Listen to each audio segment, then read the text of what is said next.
So this is security exercise 16.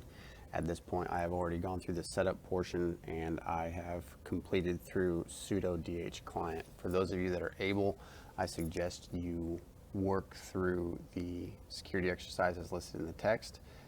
It's available digitally on the EC310 course website. So at this point, I'm going to continue on with the if config statement. And at this point, you should be able to pause the video and identify your IP address and fill in that information on your network address and network mask portion in the network diagram. So moving forward, we will now type in route TAC-N and execute. And we then see our information regarding our network and the kernel IP routing table. This allows you to then fill in some more information on the network diagram. From this point, we're going to go ahead and we're going to open up the web browser to confirm that we have access to the ec310.edu, which we do. I'm going to go ahead and make that a little bit larger so you can read some of those portions, and we will scroll through to make sure we can see all the relevant information. For this, you are actually asked to identify who maintains the ec310.edu website.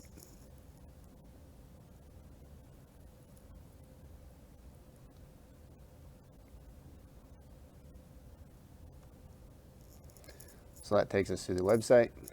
We're going to go ahead and minimize that, and we'll bring our terminal back up. And at this point, we are going to move down to trying to identify the IP address of that website, and we're going to do that by using the dig command. So dig www.ec310.edu, and we're going to add this plus short.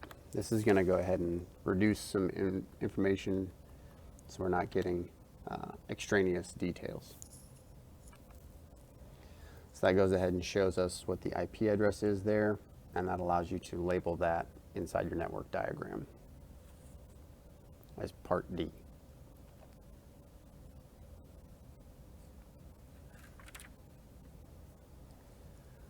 So then the security exercise walks us through a specific ping command, ping TAC-R, capital R, TAC-C1, TAC-N, and then it wants us to enter an IP address. And for this case, we're going to enter the IP address that we just found for the EC310 website so we can figure out the route that it takes throughout the network. So 4.4.5.155. Once we enter that, it's going to go ahead and it's going to give us the information about the route. Now, what I want you to think about when you're seeing this is that these are the places it's leaving. So it's going to leave 192.168.63.212, and then it's going to leave 2.2.2.1 and leave 4.4.5.1, arrive at 4.4.5.155, leave 4.4.5.155, leave again from 2.2.2.2, leaving from 192.168.63.10, and then finally arriving at 192.168.63.212. This should allow you to provide further information labeling parts E through G in your network diagram. So go ahead and pause the video and do that now.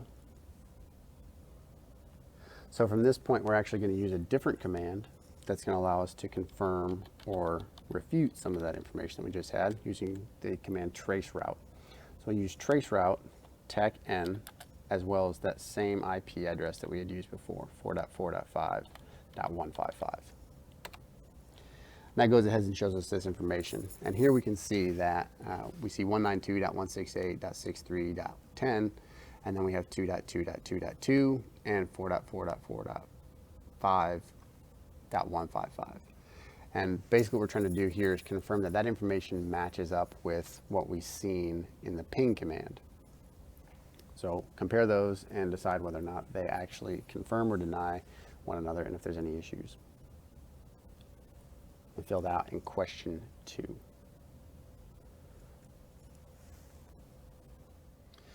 So now I have opened up a new command window, and we're going to go ahead and continue on with part 5 of the security exercise. So the first thing we're going to start with is nmap, and we're going to do nmap tac sp 5.5.5.0/25. And this is going to give us a picture of what is up and running on that network. And there we end up seeing that we have 5.5.5.1 and 5.5.5.103 appearing to be up on that network. We're going to try and figure out which one of these is the evil instructor on that network by doing the ping command. We just go here and we do this, and this is going to give us our route there. And then we're going to do that again for 103 to figure out the route to 103. Now what you're going to do is you're going to use that information in order to try and determine which IP address most likely belongs to the evil instructor. And then you're going to use that also to fill out part H of your network diagram. That'll also allow you to figure out parts I through K on your network diagram as well. So go ahead and pause the video. Go back where you need to and pause it to look at those ping information to then fill that out.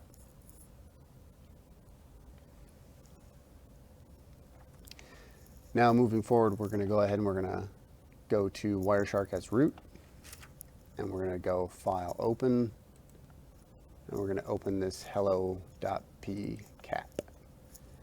And what we're going to do is we're going to open up the Open Shortest Path First tab.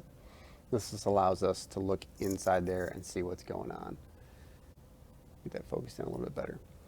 So now we see this, we're going to be asked a few questions, questions 4 through 6.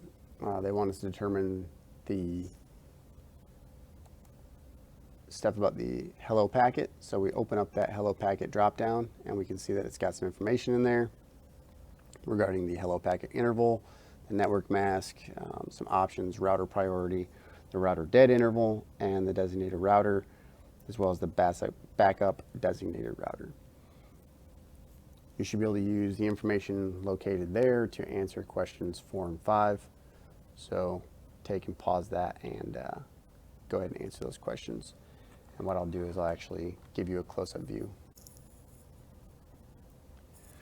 Now from here, we're going to go ahead and we're going to move on to question 6. And what we're going to have to do here is we're going to have to open up the header portion. So we'll close that and we'll open up this Open Shortest Path First header, and that provides some information that's going to allow you to answer question 6, where it says what IP address is listed in the source OSPF router field. Once you're able to do that, you're going to have answered all of the questions and filled out almost all of your network diagram with the exception of part M, which is for security exercise 17.